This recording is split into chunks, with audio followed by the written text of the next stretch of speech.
Hello बच्चों, तो आज हम कक्षा 12 के भौतिक विज्ञान विषय के अध्याय चुंबकत्व एवं द्रव्य उसके पार्ट 7 वीडियो को शुरू कर रहे हैं। तो आइए सबसे पहले देख लेते हैं आज हम किन किन विषयों को पढ़ेंगे। तो आज हम भूचुंबकत्व उदाहरण 5.8 और भूचुंबकत्व के तत्व और उसके बाद एक और उदाहरण को करेंगे। तो सबसे पहले देख लेते हैं भूचुंबकत्व किसे कहते हैं। भूचुंबकत्व का मतलब क्या होता है, यानी कि पृथ्वी का चुंबकीय क्षेत्र।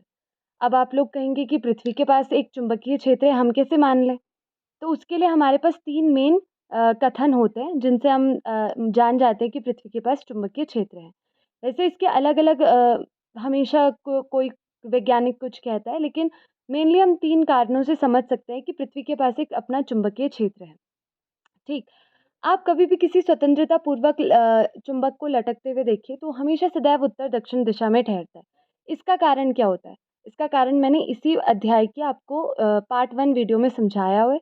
आप उसे देखिएगा कि ऐसा होता है तो क्यों होता है? वो होता ही इसलिए है क्योंकि पृथ्वी का चुंबकीय क्षेत्र का प्रभाव उस पर होता है। ठीक।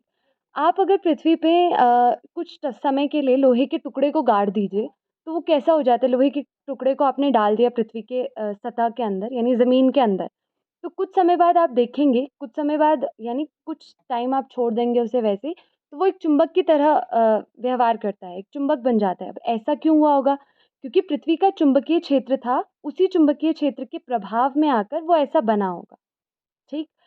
अब आप किसी भी एक चुंबकीय अब आप इस कारण को इस तरीके से समझ सकते हैं। आपने अगर किसी चुंबक को इस तरीके से स्वतंत्रता पूर्वक लटकाया, तो 2 जगहों पर और घुमाने के लिए छोड़ दिया ऐसे ही स्वतंत्रता पूर्वक लटका कर छोड़ दिया। तो 2 जगह आपको ऐसे पॉइंट्स मिलते हैं, जैसे एक बिंदु ये आ गया और एक बिंदु ये, जहाँ पर जो आपका नेट चुंबकीय क्षेत्र होता है उस जगह पर इसके कारण है, तो नेट जो चुंबकीय क्षेत्र है यहाँ पर और यहाँ पर वो शून्य होता है, यानी आपको उदासीन बिंदु मिलते हैं। अच्छा, वो शून्य क्यों हुआ होगा? क्योंकि जो पृथ्वी का चुंबकीय क्षेत्र है और जो वो इस क्षण चुंबक या किसी के भी कारण जो चुंबकीय क्षेत्र उन दोनों बिंदुओं पर है, उनका जो परिणामी है वो शून्य होता है। इसीलिए ऐसा होता है, ठीक है, कि आपको उदासीन बिंदु मिलता है। तो इससे आप समझ चुके होंगे कि भूचुंबकत्व यानी पृथ्वी का चुंबकीय क्षेत्र का क्या मतलब है। अब आप एक चीज़ ये नोट करेंगे, जब आप किसी भी चुंबकीय सुई को स्वतंत्रता पूर्वक लटकाते हैं जैसे इस तरीके से, तो आपको कुछ चीज़ें ध्यान रखने वाली हैं कि वे 2 स्थान जहाँ पर जो ये चुंबकीय सुई बिल्कुल ऊर्ध्वाधर हो जाती है, इसको आप क्या कहते हैं? चुंबकीय ध्रुव, यानी एक ये उत्तरी ध्रुव, ये ध्रुव दक्षिणी ध्रुव, और इस लाइन को आप क्या कहते हैं? इसको आप कहते हैं चुंबकीय अक्ष। ठीक। अच्छा, जो जैसे आपको पता है कि पृथ्वी का जो भौगोलिक उत्तरी ध्रुव है यानी उत्तर ऊपर होता है, दक्षिण नीचे, भौगोलिक, जैसे आप भूगोल में पढ़ते हैं। जबकि अगर आप चुंबकीय उत्तरी ध्रुव और दक्षिणी ध्रुव की बात करें, वो थोड़ा इनसे अलग होते हैं। चुंबकीय दक्षिणी ध्रुव जो होता है वो ऊपर की तरफ होता है, चुंबकीय उत्तरी ध्रुव नीचे, पृथ्वी का बारे में। तो जो ये चुंबक है जिसे आप लटका रहे हैं, उसका जो उत्तरी चुंबकीय ध्रुव होगा वो किस तरफ होगा? जो पृथ्वी का भौगोलिक उत्तरी ध्रुव है उसके निकट, और पृथ्वी के भौगोलिक दक्षिण ध्रुव के निकट उसका चुंबकीय ध्रुव होगा, यानी उस सुई का या फिर चुंबक का।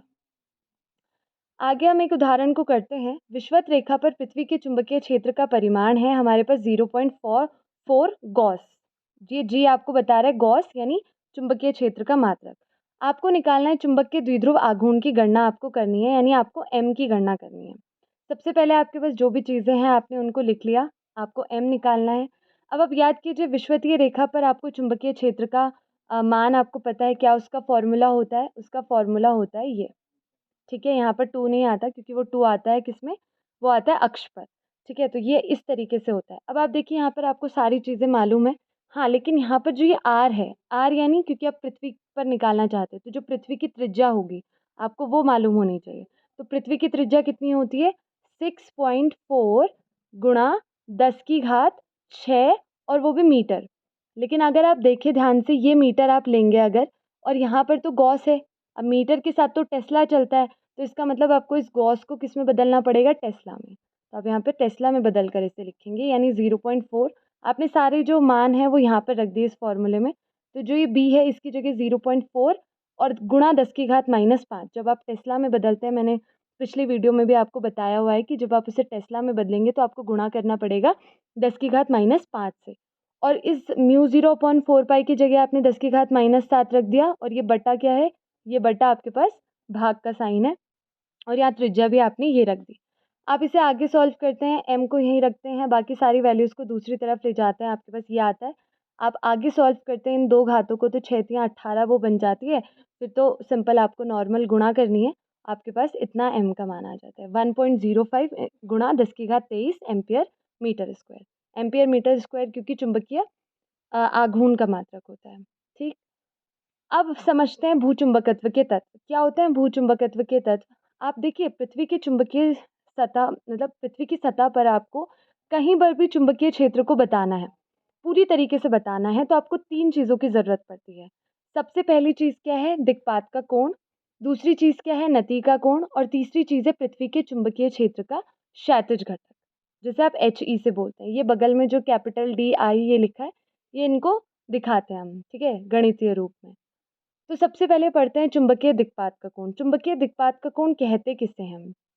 ठीक, अगर आप किसी भी चुंबकीय सुई को लटका देते हैं तो ये उसका चुंबकीय अक्ष होती है।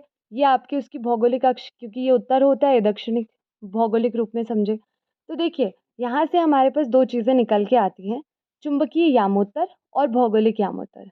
चुंबकीय यामोत्तर क्या है? ये जो चुंबकीय अक्ष है आपके पास, इसका ऊर्ध्वाधर तल जो होता है उसको बोलते हैं चुंबकीय यामोत्तर, और जो ये उत्तरी ध्रुव और दक्षिणी ध्रुव जो भौगोलिक होता है उसका जो तल होता है, जैसे मैंने ये बना दिया तल, इसको बोलते हैं आप भौगोलिक यामोत्तर। ठीक है। अब ये जो दोनों तल होते हैं, जैसे एक इस तरीके से आ रखा है, एक इस तरीके से आ रखा है, और दोनों के बीच कुछ ना कुछ कोण बन रहा है, इसी कोण को कहते हैं हम दिक्पात का कोण। यहाँ पर ऐसे नहीं दिखाया गया था, लेकिन उसी कोण को आप क्या कहते हैं? दिक्पात का कोण कहते हैं। ठीक। आगे पढ़ते हैं नति का कोण। नति के कोण को आप किस तरीके से समझाते हैं? अगर आपके पास एक चुंबकीय सुई इस तरीके से है कि वो आपके क्षैतिज में पूर्णतः घूम सकती है, ठीक है? आपके जो क्षैतिज में, यानी कि जो आपका चुंबकीय तल है, क्षैतिज नहीं, जो चुंबकीय यामोत्तर है। चुंबकीय यामोत्तर तो आपको पता है, अभी-अभी बताया मैंने आपको। यानी जो आपका चुंबकीय अक्ष है, उसका जो तल है, उसमें अगर ये घूम सके, तो ये इसका जो चुंबकीय क्षेत्र मान लिया जाए इस तरीके से है, इस चुंबकीय सुई का।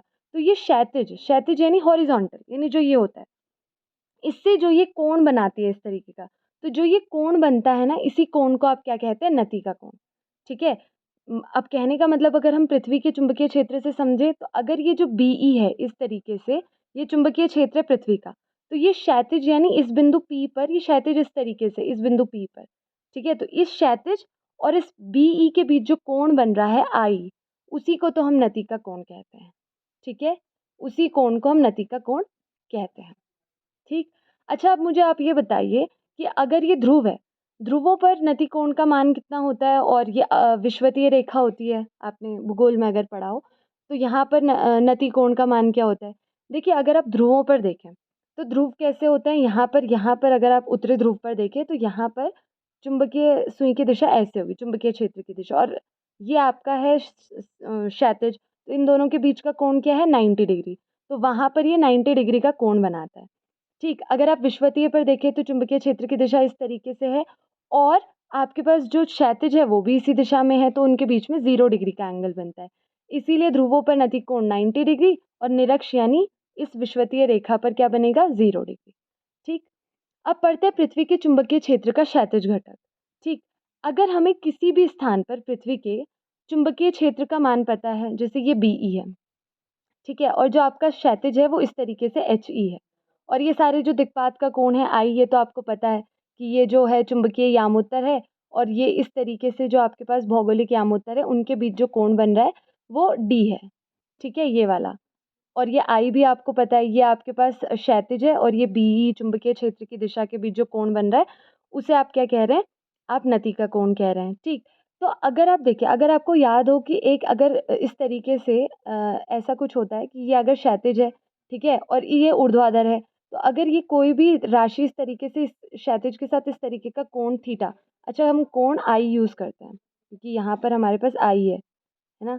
तो आई से आपको ज़्यादा अच्छे से समझ आएगा। अगर ये आई हो, तो ये जो क्षैतिज घटक होता है ये, इसका मान कितना होता है? अगर ये मान लिया ये BE है, ठीक है, तो इस क्षैतिज घटक का मान कितना हो जाएगा? BE cos theta. और जो ये ऊपर वाला होता है उसका मान कितना हो जाएगा? ऊर्ध्वाधर घटक है, BE sin थीटा। ये आपने कहाँ पर पढ़ा होगा? ये आपने सदिश वाले में पढ़ा होगा। जब आपने सदिश अदिश के बारे में पढ़ा होगा, तो वहाँ पर आपने इसके बारे में पढ़ा होगा। ठीक। तो आप इस तरीके से यहाँ पर भी वैसे ही करेंगे, पृथ्वी के चुंबकीय क्षेत्र को क्षैतिज घटक और ऊर्ध्वाधर घटक में बांटेंगे। तो जो आपका क्षैतिज घटक हो जाएगा वो यहाँ पे कॉस आई आ जाएगा। आई क्यों? क्योंकि आप नति कोण के लिए देख रहे हैं। आई इसलिए भी क्योंकि जो आपका ये बी था ना, हमने माना था बी, और ये जो क्षैतिज के साथ कोण बना रहा था ये आई था, थीटा नहीं था। इसीलिए यहाँ पे थीटा की जगह आई आएगा, और यहाँ पर जो ऊर्ध्वाधर है ये साइन आई हो जाएगा। अब जब आप ये देखेंगे, इसको अगर इस वाले को अगर आप जो सेकंड वाला है उसको आप फर्स्ट वाले से भाग दे दें, तो आपके पास क्या आ जाएगा, बी ई से कट जाएगा, sign I upon cos I ten I हो जाएगा। ठीक है, और आगे आपके पास जेड ई बटे एच ई बच जाएगा। ऐसे ही आप आई को इधर रखें, आई को इधर साइड ले जाएं तो टेन इनवर्स हो जाएगा। ठीक है, और Z E upon H E आ जाएगा। तो ये केवल आप सिंप्लीफाई कर रहे हैं और उसको आसान बना रहे हैं, ताकि अगर आपको कहीं फॉर्मूले में यूज़ करना हो तो आपको याद आ जाए। ठीक।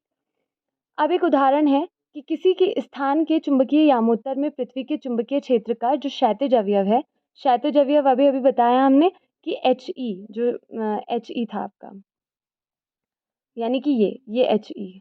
ठीक है, अगर आप देख रहे होंगे यहाँ पे तो ये एच ई है। ठीक है, ये वाला। ठीक।